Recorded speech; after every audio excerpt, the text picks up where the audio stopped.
नमस्कार दोस्तों, जय जोहार। मैं कौशल तिवारी और बिहिनिया संझा में आपका स्वागत है। छत्तीसगढ़ की डबल इंजन की सरकार मंत्रिमंडल का ना तो फेरबदल कर पा रही है, ना ही विस्तार कर पा रही है और ना ही निगम मंडल में नियुक्ति ही कर पा रही है। और इसे लेकर भारतीय जनता पार्टी के उन नेताओं में जबरदस्त खलबली है जिन नेताओं ने लाल बत्ती की उम्मीद पाल रखी है। और जैसे ही मुख्यमंत्री विष्णुदेव साय राज्यपाल से मिलने पहुंचे, एक बार फिर सुगबुगाहट शुरू हो गई कि विधानसभा सत्र के पहले, इस महीने के आखिरी सप्ताह से शुरू हो रहे विधानसभा, उसके पहले मंत्रिमंडल का विस्तार हो जाए। हालांकि फेरबदल की चर्चा भीतर खाने से आ रही है और यह फेरबदल की चर्चा इसलिए हो रही है क्योंकि साल भर में ही जिस तरीके से विष्णुदेव साय सरकार का परफॉर्मेंस रहा है, उसे लेकर संगठन से लेकर केंद्रीय नेतृत्व तक चिंता में है। दरअसल कानून व्यवस्था बेहद ही बदतर स्थिति में पहुंच गई है। अपराध लगातार बढ़ रहे हैं और लोग मरने मारने पर उतारू हैं, कानून अपने हाथ में ले रहे हैं। ऐसी परिस्थिति में क्या विस्तार के साथ साथ मंत्रिमंडल का फेरबदल भी होगा? क्योंकि भ्रष्टाचार, खासकर भूमाफिया जिस तरीके से सक्रिय है, जिस तरीके से शिक्षा की बदहाली का मामला सामने आ रहा है, क्या बड़े पैमाने पर फेरबदल होगा? और फिर भारतीय जनता पार्टी के प्रदेश अध्यक्ष किरण देव भी तो मंत्री बनना चाहते हैं और सुपर सीएम को लेकर भी अपनी तरह की एक अलग चर्चा है। कौन है सुपर सीएम? हमने इस पर पूरा आपको खबर बताया था कि किस तरीके से सुपर सीएम की लड़ाई भी चल रही है। क्या भारतीय जनता पार्टी दो खेमे में बंट गई है या उससे अधिक खेमेबाजी होने लगी है, जिसकी वजह से ना तो निगम मंडल में नियुक्ति हो पा रही है और ना ही मंत्रिमंडल का विस्तार हो पा रहा है। दो पद खाली हैं। युवा बेरोजगारों के सामने एक नई तरह का संकट है क्योंकि वो न्यायालय से फैसला तो ले आते हैं लेकिन सरकार उस पर अमल नहीं कर रही है और अवमानना मामला भी सरकार के खिलाफ कई तरह के चल रहे हैं। ऐसे में जब पिछले दिनों मुख्यमंत्री राज्यपाल से मिलने पहुंचे तो एक बार फिर मंत्रिमंडल के विस्तार की सुगबुगाहट होने लगी। हमने पहले ही कहा है कि जिस तरीके से डबल इंजन सरकार की रीति नीति रही है, उसके चलते रमन सरकार के दौरान जो लोग मलाईदार पदों पर बैठे थे, उनमें से शायद ही इक्के दुक्के लोगों की ही नियुक्ति हो पाएगी या लाल बत्ती मिल पाएगी।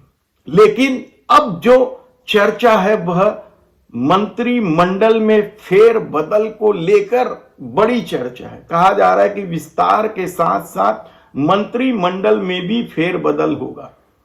किन किन मंत्रियों का फेरबदल होगा, जो संभावनाएं व्यक्त की जा रही है, उसमें सबसे पहला नाम उप मुख्यमंत्री विजय शर्मा का है। कहा जाता है कि कानून व्यवस्था और बढ़ते अपराध को लेकर विजय शर्मा की भूमिका से प्रदेश सरकार भी खुश नहीं और शायद यही वजह है कि कई कार्यक्रमों से अब विजय शर्मा नदारद दिखाई देने लगते हैं। तब क्या विजय शर्मा से गृह मंत्रालय छीन लिया जाएगा?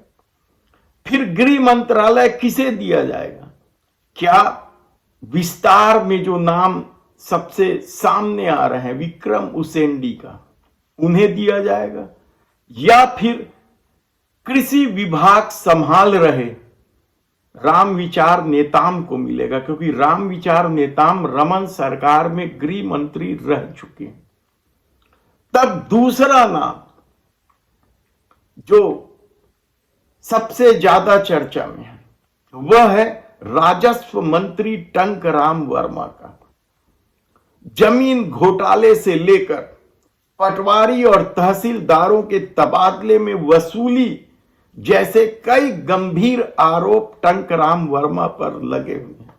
वे बलौदा बाजार के विधायक हैं, दो बड़े नेताओं के पीए रह चुके हैं और वे अच्छी तरीके से जानते हैं कि किस तरीके से खेल किया जाता है। तो क्या दूसरा नाम जो मंत्रिमंडल से ही हटा दिया जाएगा या फिर उन्हें कोई और विभाग दिया जाएगा?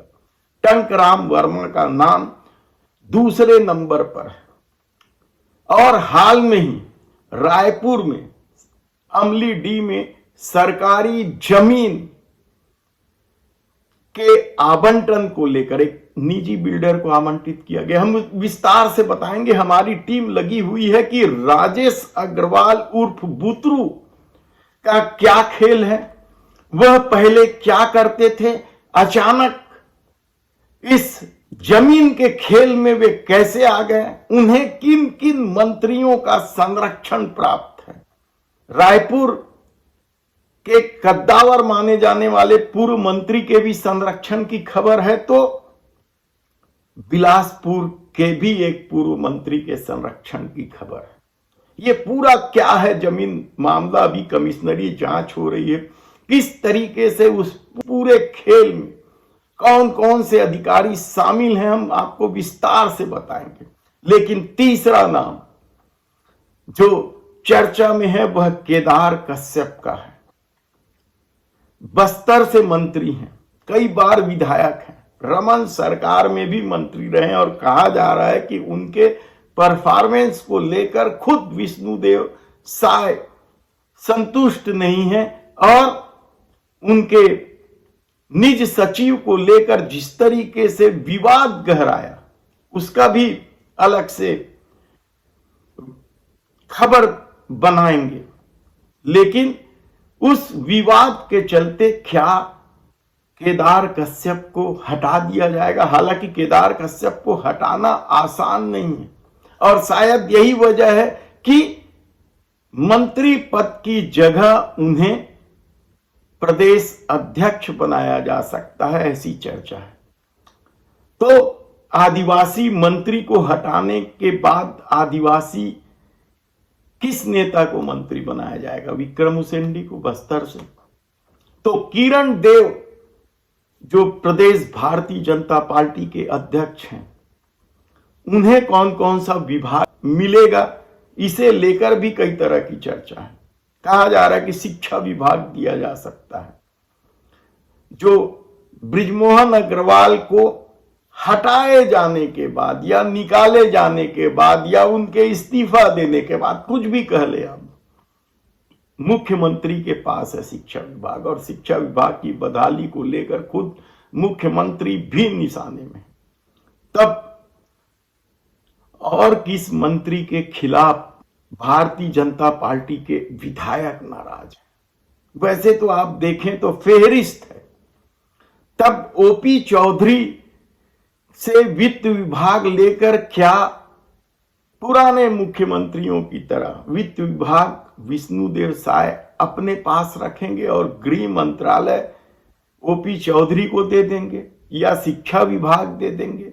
कई तरह की चर्चा है। कहा जा रहा है कि इस फेरबदल और विस्तार के खेल में ओपी चौधरी का भी नाम है चौथे नंबर पर। इसके अलावा भी दूसरे मंत्रियों के नाम हैं, लेकिन कब होगा ये सबसे बड़ा सवाल है। और अब हमने पहले ही बताया था कि भले ही कितनी ही चर्चा होने लगे, सुगबुगाहट होते रहे, लेकिन और भले ही कहा जा रहा है कि विधानसभा सत्र के पहले मंत्रिमंडल में फेरबदल और विस्तार हो जाएगा, निगम मंडल आयोग में नियुक्ति हो जाएगी, लेकिन जो अंदरूनी खाने से खबर मिल रही है वह तो यही खबर है कि नगरीय निकाय और पंचायत चुनाव के बाद ही विस्तार होगा और राज्यपाल से मुख्यमंत्री की मुलाकात